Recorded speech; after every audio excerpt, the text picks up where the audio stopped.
পরীক্ষায় ভালো ফলাফলের জন্য 100% পরীক্ষিত কিছু আমল দিব ইনশাআল্লাহ তাআলা। পরীক্ষায় ভালো ফলাফল আসবেই আসবে। অনেক বড় বড় ইসলামিক স্কলাররা তারা কোরআন এবং হাদিস লব্ধ জ্ঞান থেকে গবেষণা করে 3টি বিষয়কে বাছাই করেছেন। কয়টা বিষয়? 3টি জিনিস যদি কোনো শিক্ষার্থী পালন করে, পরীক্ষার আগের রাতেও যদি করে, পরীক্ষার হলে গিয়েও যদি করে, ইনশাআল্লাহ তাআলা তার ভালো ফলাফল আসবে। দেখো, প্রত্যেকটা স্টুডেন্টের স্বপ্ন সে খুব ভালো রেজাল্ট করবে, ঠিক কিনা? আছে না? এই যে যুবক বন্ধুরা, স্বপ্ন আছে না? আছে। বর্তমান কিন্তু আমাদের পরীক্ষা চলছে, আলহামদুলিল্লাহ। আমাদের কারো সন্তান, কারো ভাই বোন, আমাদের পরীক্ষা চলতেছে। বাচ্চাদেরকে আজকে গিয়েই এই ট্রিটমেন্টটা দিবেন। চাচা, আজকে গিয়েই আপনার সন্তানকে বলবেন যে তোমাকে এই 3টি বিষয় দিলাম, অথবা আমার ভিডিওটা তাকে দেখাবেন, পারলে একটু শেয়ার করে দিবেন। কারণ এই ভিডিও শেয়ারের মাধ্যমে যদি কোনো শিক্ষার্থী বন্ধু তারা যদি এই আমলটা করতে পারে, তাদের পরীক্ষা যখন ভালো ফলাফল হবে, ওই একটা ছোট্ট শেয়ারের কারণে আপনার আমল নামায় কিন্তু আল্লাহ পাক সওয়াব লিখতেই থাকবে। সুবহানাল্লাহ। কয়টা বিষয় বললাম? 3টা বিষয়। যুবকরা, কয়টা?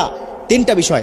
1 নম্বর হচ্ছে, যেদিন পরীক্ষা তার আগের দিন রাতে মেধাটাকে কি ঠান্ডা মাথায় রেখে পড়াশোনা করতে হবে। খুব একটা উচ্ছৃঙ্খল, হ্যাঁ এটা পড়া হয় নাই, ওটা পড়া হয় নাই, আফসোস করা যাবে না। কি করা যাবে না? আফসোস করা যাবে না।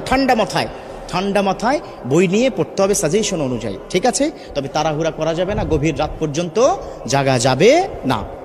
2 নম্বর হচ্ছে, আল্লাহর প্রতি সর্বোচ্চ তাওয়াক্কুল করতে হবে। বিশ্বনবী সাল্লাল্লাহু আলাইহি ওয়াসাল্লাম তিনি কিন্তু এই বিষয়টাকে খুব বেশি পরিমাণে গুরুত্ব দিয়েছেন। আর আল্লাহ পাক নিজেই তো বলে দিয়েছেন, ওমা ইয়াতাওয়াক্কাল আলাল্লাহ ফাহুয়া হাসবুহু, those the people are depend on almighty, Allah is good enough for him. অতএব আল্লাহর প্রতি তাওয়াক্কুল রাখতে হবে। ও আল্লাহ, পরীক্ষার হলে কালকে যাব, আল্লাহ তুমি পরীক্ষায় প্রশ্নগুলো কমন করে দিও, প্রশ্নগুলো কমন করে দিও। এটা 2 নম্বর, আল্লাহর প্রতি তাওয়াক্কুল রাখতে হবে। আল্লাহর কাছে চাইলে আল্লাহ ফেরত দেন না। উদউনি আস্তাজিব লাকুম, আল্লাহ পাক নিজে বলে দিয়েছেন, ও আমার বান্দারা, ও আমার গোলাম, ও শিক্ষার্থীরা, আমাকে বলো, তোমার সমস্যার সমাধান করে দিব, তোমার ডাকে আমি সাড়া দিব। সুবহানাল্লাহ। চাইবেন কার কাছে? আল্লাহর কাছে। আজকে গিয়ে সন্তানকে বুঝাবেন, বাবা পড়াশোনা যাই করো না কেন, তাওয়াক্কুল করবে কার উপর? আল্লাহর উপর। 3 নম্বর, এই 3 নম্বরটা একটু লম্বা, বাট এই আমলটা কিন্তু করতে হবে। 3 নম্বর আমলটা হচ্ছে, তুমি যখন পড়তে বসবে তখন রব্বি জিদনি ইলমা এটা পড়বে।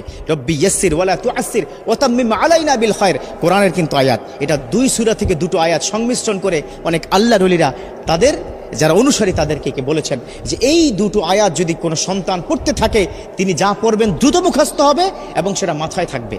কথা ক্লিয়ার? রব্বি জিদনি ইলমা রব্বি ইয়াসসির ওয়ালা তুআসসির ওয়া তাম্মিম আলাইনা বিল খায়র, এটা পড়তে হবে পড়ার আগেই।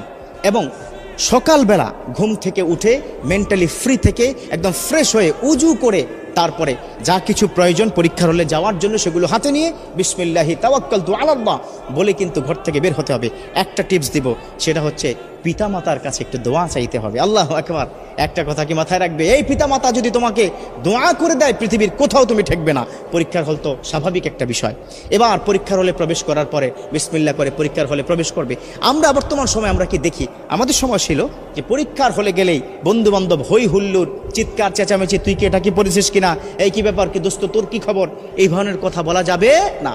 একদম চুপচাপ ঠান্ডা মাথায় নিজের সিটে গিয়ে বসে আল্লাহকে ডাকতে হবে। একটা কোরআনের আয়াত শিক্ষা দিই, খুব মনোযোগ। হাসবুনাল্লাহু ওয়া নি'মাল ওয়াকিল নি'মাল মাওলা ওয়া নি'মান নাসির, এই কোরআনের আয়াতটা পড়তে হবে। হাসবুনাল্লাহু নি'মাল ওয়াকিল নি'মাল মাওলা ওয়া নি'মান নাসির। এবার প্রশ্ন হাতে কি পেয়ে গেছো?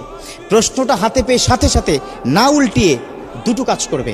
একটা হচ্ছে উপর করে প্রশ্নটা রেখে সুবহানাল্লাহি ওয়া বিহামদিহি সুবহানাল্লাহিল আযীম, এই তাসবিহ পড়ার পর ওই যে আমি শিক্ষা দিলাম না, সেটা কি রব্বি জিদনি ইলমা রব্বি ইয়াসসির ওয়ালা তুআসসির ওয়া তাম্মিম আলাইনা বিল খায়র, এই কোরআনের 2টো আয়াত পড়ে বিসমিল্লাহ করে যখন প্রশ্নটা দেখবে, যদি কোনো কারণে কমন নাও পড়ে, no tension, don't worry, don't be frustrated, হতাশ হওয়া যাবে না। কারণ যা পড়েছে কমন সেগুলো তো লিখবেই, যা পড়ে নাই ওই লিখতে লিখতে দেখবে আল্লাহ পাক জেহেনের মধ্যে ঢুকিয়ে দিবে। সুবহানাল্লাহ। মোটা দাগে 3টি কাজ। কয়টি কাজ দিলাম? 3টি কাজ দিলাম। যদি কোনো শিক্ষার্থী সঠিকভাবে এই 3টি আমল বা এই কাজগুলো সে প্র্যাকটিস করতে পারে, ইনশাআল্লাহ তাআলা পরীক্ষায় ভালো ফলাফল আসবেই আসবে। আল্লাহ পাক আমাদের শিক্ষার্থীদের এই বর্তমান চলমান পরীক্ষায় ভালো ফলাফল করে কেরিয়ার সুন্দর করে আল্লাহ সন্তুষ্টি অর্জন করার তৌফিক দান করুক। আমিন।